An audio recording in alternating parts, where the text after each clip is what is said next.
الحمدللہ رب العالمین والصلاة والسلام علی رسول الکریم اما بعد فاعوذ باللہ من الشیطان الرجیم بسم اللہ الرحمن الرحیم ومن يطع الله والرسول فأولئك مع الذين أنعم الله عليهم من النبيين والصديقين والشهداء والصالحین وحسن اولئک رفیقا۔ صدق اللہ العظیم۔ واجب الاحترام سامعین، السلام علیکم ورحمۃ اللہ وبرکاتہ۔ آیت کریمہ جو تلاوت کرنے کی سعادت حاصل ہوئی ہے، اس کا ترجمہ یوں ہے کہ جو اطاعت کرتے ہیں اللہ اور اس کے رسول کی تو وہ ان لوگوں کے ساتھ ہوں گے جن پر اللہ تعالیٰ نے انعام فرمایا ہے، یعنی انبیاء، صدیقین، شہداء اور صالحین۔ اور کیا ہی اچھے ہیں یہ ساتھی، اللہ کا قول سچا ہے جو بڑی ہی عظمت والا ہے۔ عزیزان گرامی قدر، جیسا کہ قرآن کریم نے بھی فرمایا ہے کہ شہید زندہ ہیں، انہیں مردہ مت کہو، تم اس کا شعور نہیں رکھتے۔ اور ایک جگہ فرمایا گمان بھی نہ کرو کہ جو اللہ تعالیٰ کی راہ میں شہید ہوئے کہ وہ مردہ ہیں، بلکہ وہ زندہ ہیں، انہیں رب کے ہاں سے رزق دیا جاتا ہے۔ تو اس آیت کے حوالے سے اور اس قرآن کریم کی نص کے حوالے سے شہید کا جو مرتبہ ہے وہ تیسرے درجے میں ہے۔ اس سے پہلے من النبیین ہے، پھر صدیقین ہے، پھر شہداء ہے تیسرے نمبر پہ، اس کے بعد صالحین ہیں۔ تو اب اس آیت کی روح سے جو بات ثابت ہوتی ہے کہ شہداء سے پہلے جو دو گروہ ہیں، انبیاء کا اور صدیقین کا، چونکہ ان کا مرتبہ بلند ہے شہداء سے، چنانچہ صحابہ کرام، تابعین، تبع تابعین، ائمہ اہل بیت اور اولیاء امت رضوان اللہ تعالی علیہم اجمعین پر بھی لفظ صدیق کا اطلاق کیا جا سکتا ہے، جو شہداء سے بلند مرتبے پر ہے۔ چونکہ صدیق پر جو بروزن فعیل مبالغ فی الصدق ہے، اس کا معنی میں آتے ہیں، اور یہ صیغہ مبالغہ کا ہے، اس لیے صدیق کے معنی ہوئے جو قول، فعل اور حال میں صداقت کے اعلیٰ و عرفہ مقام پر فائز ہوں اور اس کی لوح قلم پر ہر قسم کے شک و شبہات کے غبار نہ ہوں، ایسے شک و شبہات کے غبار سے وہ پاک ہو اور حق کے قبول کرنے میں اسے کوئی تردد نہ ہو۔ اگر کسی صاحب کو یہ اعتراض ہوتا ہے کیا کرے اب کہ روحانی طبقات صف صدیقین میں شامل نہیں، تو کیا نعوذ باللہ ہم ان سب کو استغفر اللہ معاذ اللہ ثم معاذ اللہ غلط کہیں گے، جھوٹا کہیں گے؟ اللہ تعالیٰ ہمیں ہدایت عطا فرمائے۔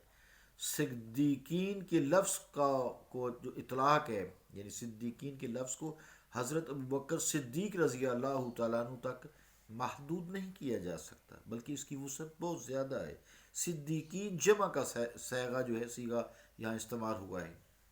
اس لیے کہ صدیقین جو ہے من النبیین و صدیقین، دیکھیں جمع کا صیغہ ہے جس کا اطلاق کم از کم عربی کا جو ہے یہ قاعدہ ہے کہ جو جمع ہے وہ 3 سے شروع ہوتی ہے، تو کم از کم 3 اور زیادہ سے زیادہ ان گنت افراد پر کیا جا سکتا ہے، بلکہ تا قیامت تک لوگ آتے رہیں گے، صدیق کے لفظ کا اطلاق ان پر کیا جا سکتا ہے۔ گزارش یہ ہے کہ صحابہ رضوان اللہ تعالی اجمعین صدیقین کا اولین مصداق ہیں۔ تو اس سے یہ بھی معلوم ہوا کہ صحابہ کرام 1,24,000 کم و بیش جن کی آنکھوں نے رسول کریم صلی اللہ تعالیٰ علیہ وآلہ وسلم کی زیارت کی ہے، چاہے زندگی میں ایک جھلک ہی دیکھی ہے، وہ صحابی کا رتبہ ہو گیا نا۔ تو یہ اطلاق اس 1,24,000 صحابہ پر کیا جا سکتا ہے، مگر ان کے بعد جو روحانی طبقات ہیں ان کو بھی طبعاً یہ مقام حاصل ہو سکتا ہے، جیسا کہ قرآن مجید میں ارشاد ربانی ہے کہ والذین آمنوا باللہ ورسلہ اولئک هم الصدیقون والشہداء عند ربہم، کہ وہ لوگ جو ایمان لائے اللہ پر اور اس کے رسول پر، یہی وہ لوگ ہیں جو صدیقین ہیں، سچے ہیں، اور شہداء ہیں عند ربہم، اپنے رب کی جناب میں۔ اب اللہ تعالیٰ تو یہ کہہ رہا ہے کہ تا قیامت تک یہ لوگ آتے رہیں گے، البتہ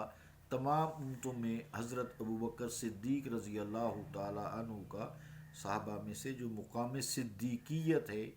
وہ اولیت کا حامل ہے، خصوصیت کا حامل ہے۔ اس بات سے یہ ساری بات ثابت ہوئی کہ جیسے شہداء زندہ ہیں تو ان سے پہلے جو صدیقین ہیں اور انبیاء ہیں یہ بھی زندہ ہیں،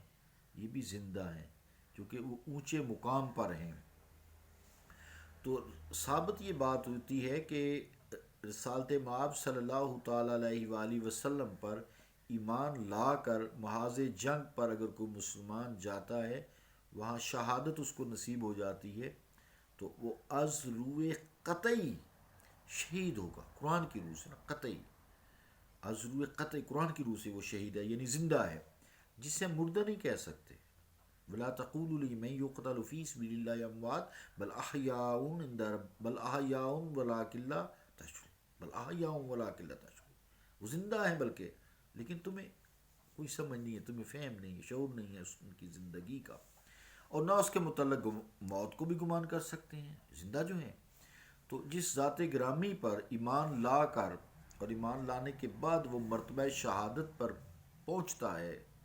اسے شہادت ملتی ہے، اس کی حیات میں جو شک کرے گا یقیناً وہ دائرہ اسلام سے خارج ہوگا، کیونکہ قطعی نص روح از روح قطعی نص کو اس نے قرآن کی آیت کو انکار کیا ہے۔ اللہ رب العالمین نے معاف فرمائے۔ اور اگر یہ کہا جائے کہ کل نفس ذائقۃ الموت، یہ بھی تو ہے نا، یہ بھی کوئی اعتراض کرنے والے کہہ سکتے ہیں یہ بھی تو قرآن میں آیت ہے نا، کل نفس ذائقۃ الموت، ہر نفس کو موت کا ذائقہ چکھنا ہے، یہ بھی تو قرآن کی نص ہے نا، اس کے پھر چھ معنی دارد، اس کے معنی کیا ہوئے؟ تو جناب یہی سوال ہے کہ کل نفس میں تو شہداء بھی داخل ہے نا، پھر یقیناً داخل ہیں، انبیاء بھی داخل ہے، کل کا لفظ جو آ گیا ہے تو پھر انہیں زندہ کیوں کہا جائے؟ ادھر اللہ تعالیٰ کہتا ہے کہ قرآن میں شہید زندہ ہے، اور ادھر ان کا مرتبہ بھی دو دفعہ زیادہ آیات کے مطابق ہی ہے نا۔ اب اس کا مطلب یہ ہے کہ لفظ موت کے اطلاق کو ناجائز پھر کیوں قرار دیا ہے؟ جو اعتراض کرنے والے وہ یہ اعتراض تو کر سکتے ہیں، اعتراض ان کا حق بنتا تو ہے بظاہر۔ حیات و موت کے متعلق جو فلاسفہ ہے انہوں نے بھی بہت کچھ لکھا ہے، جیسے قرآن کریم سے اگر ہم بات کریں تو اللہ یتوفی الانفس حین موتها والتی لم تمت فی منامها، کہ وہ ذات ہے جو روح کو قبض کرتی ہے، اللہ یتوفی الانفس، نفسوں کو، روح کو قبض کرتی ہے، یہ توفیٰ کا مطلب مکمل طور سے نکال لیتی ہے، حین موتها والتی لم تمت فی منامها، موت کی حالت میں اور نیند کی حالت میں۔ اب دیکھیں نیند کی حالت میں بھی اللہ نے روح قبض کر لی ہے لیکن بندہ زندہ ہے، اور موت کی حالت میں بھی کر لی ہے، اسے ہم مردہ کہتے ہیں، اسے ہم زندہ کہتے ہیں، جو سویا ہوا ہے، خوابیں دیکھ رہا ہے،